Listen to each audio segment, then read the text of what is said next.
I love that. So before Sana, I'm going to invite you to add to that. I love that because as the cabal structures and the matrix structures, as you're saying, are beginning to dissolve, Sana and I talk about this, like how the cognitive dissonance out there, people may be losing their gall darn minds out there.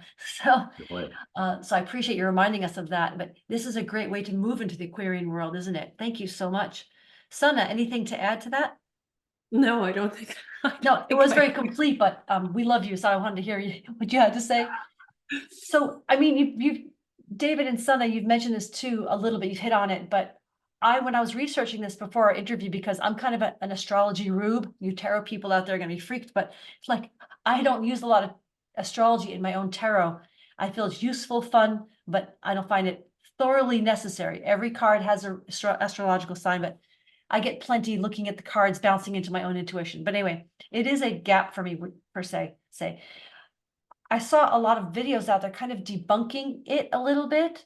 And probably due to that cognitive dissonance, and it's a breakdown of someone's entire astrological world. But do you have anything else to add about the debunkers out there? Before I let David take over, as I said earlier, my aunt, it's her job. She is an astrologer. Yeah. And when David and I found each other, and I told her, because she continued to send me some stuff and her blog and her website, and I said, thank you, I appreciate what you're doing, but I am now living by the 13th sign astrology, and include Ophiuchus in my life, and her and I have not spoken since then. An astrological family breakup. I've never heard of that before. Yes. Oh wow. Yeah. So, whether it is people just don't know better, whether they are just so stubborn, whether they, like David said, they don't want to acknowledge because it would change their mind. Their cups are full for whatever reason. And it breaks their, it's saying to a child, Santa Claus doesn't exist. And that's up to them to sort it out in their lives, and they might never get what they truly desire. And in the example that David say, this woman might never get the family that she so desperately wants. But Ophiuchus, for us, it's a definite feminine energy. She is in the night sky, and the planets and the sun move through her. That's my, as David said earlier, it is ridiculous to have this perfect circle of 360 degrees and it is divided equally in 12 portions.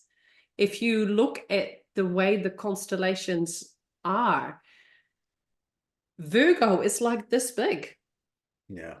And Scorpio is this big.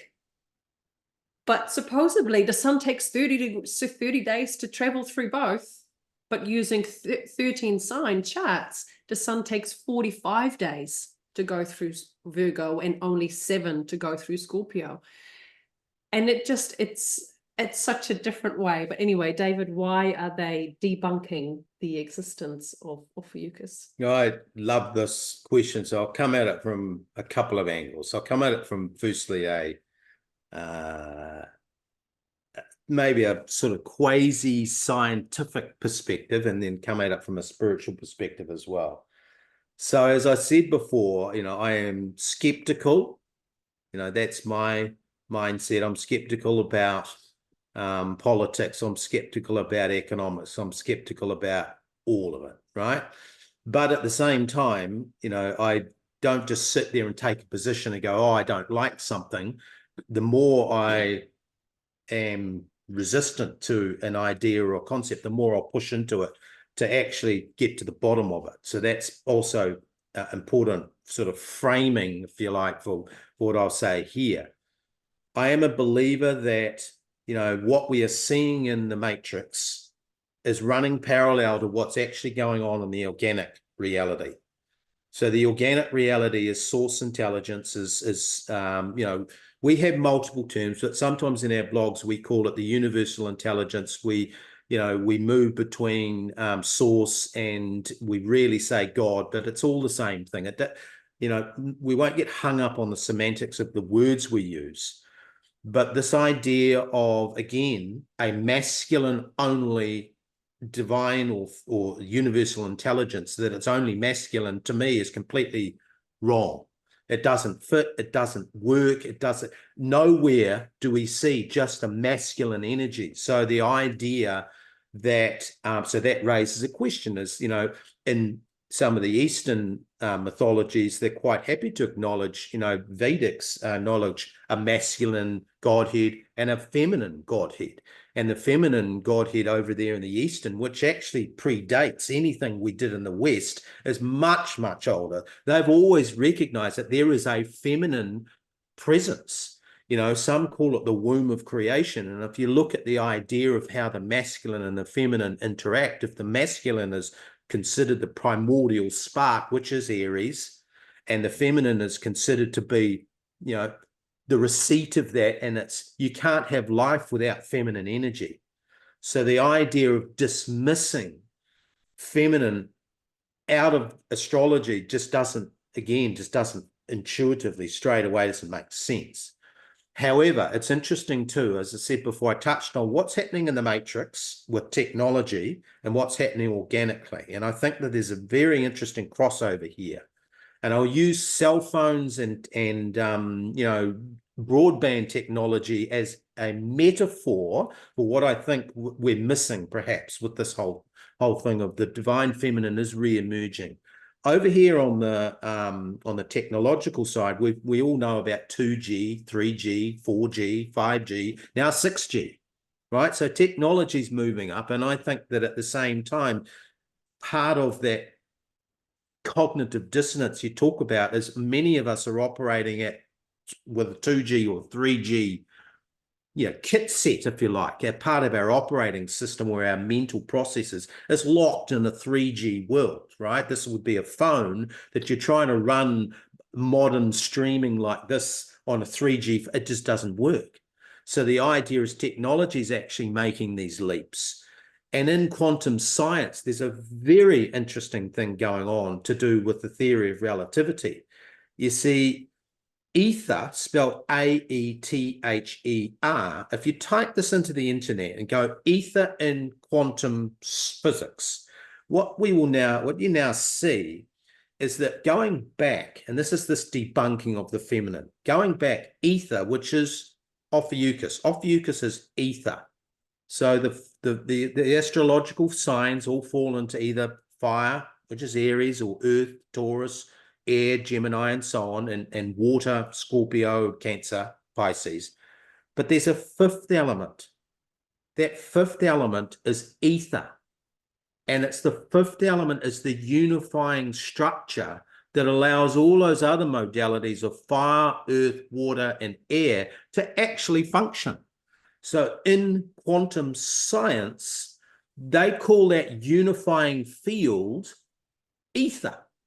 AETHER. So that's really interesting. The field, I get it. They call that the field. And in fact, I'll read this out because this is straight out of, and people say, oh, but it's been debunked. It isn't. This is what's going on in the quantum reality. In physics, ether, also known as ether theories, propose the existence of a medium, a space-filling substance or field, as a transmission medium for the propagation of electromagnetic and gravitational forces. This is where quantum science is right now. Right, and information, exactly.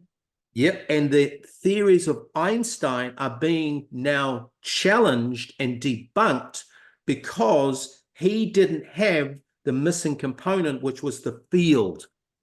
Right. So isn't that interesting that in science they're now grappling with this very issue of actually, oh my goodness, there's not just mass, there's not just force, there's actually something else going on here. It's called the field. Ophiuchus is the field. Ophiuchus represents the emergence of the field, which ultimately everything exists because of the field. And in the field is what we then juxtapose. This is how we've got to the debunking versus the proving it to us, is that if Ophiuchus is the womb of creation, Ophiuchus is the field. And the reason that astrologers remove her is because it doesn't fit in neatly. You see, the whole 12 system is to do with polarity, and I'm pushing into the spiritual now. This again is the cognitive dissonance, as we're trying to break out of the idea of polarity, either this or that. So the entire 12 sign system is based on polarity. Gemini is opposite Sagittarius. Scorpio is opposite Taurus. Cancer is opposite Capricorn. Leo is opposite Aquarius. Virgo is opposite to Pisces. And you go around and there's just this nice, neat polarity. So you can either be this or this. But then you bust through the middle and you put this 13th sign in there and you go, oh my God, that whole thing of polarity begins to collapse. Well, that's the idea of the ether. When you then look at, and I know that this is a controversial thing to say, but symbols have been absolutely destroyed by the cabal. Yes. They have taken divine symbols or sacred geometry, like the 5-sided star, the pentagram, and you look at tarot, you will know that the devil card, he has Baphomet's it's all about that pentacle. But you look at pentacles in the tarot, pentacles is manifestation, yeah? Yes. How does it happen without that fifth energy? That fifth energy is Ophiuchus.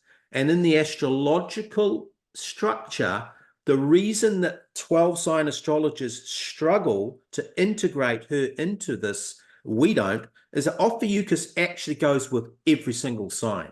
You can put ether behind any of those polarities and you will find the magic behind it. This is the divine feminine energy. The last piece I'll say about the debunkers, again, everything I say can be tested and proven and investigated and looked at for anyone who wants to go have a look.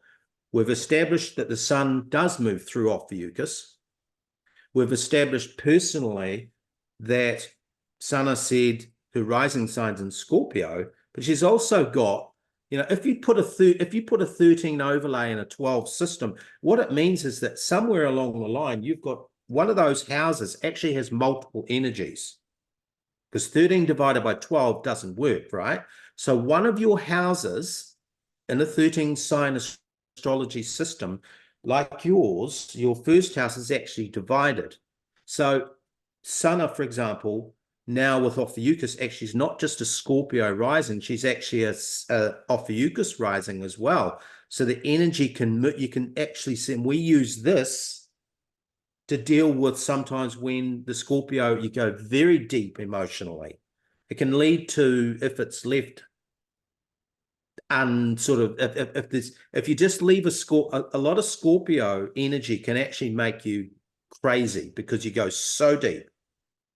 And it can lead to those really dark experiences. But when you then think about moving that energy, i.e. the sun's moving, the moon's moving, everything moves. It doesn't just stay there. To have, in this case, Ophiuchus also sitting right alongside, it means that the experience then comes out of that and changes.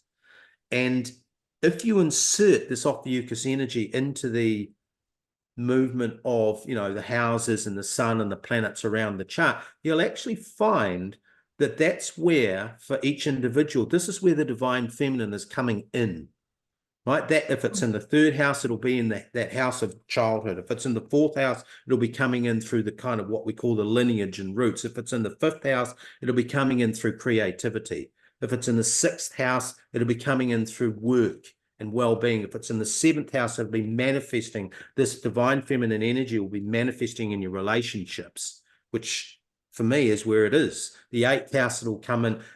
Each of those houses has its own kind of characteristics. And if you insert the Ophiuchian energy in there, suddenly you have access to this divine feminine intelligence.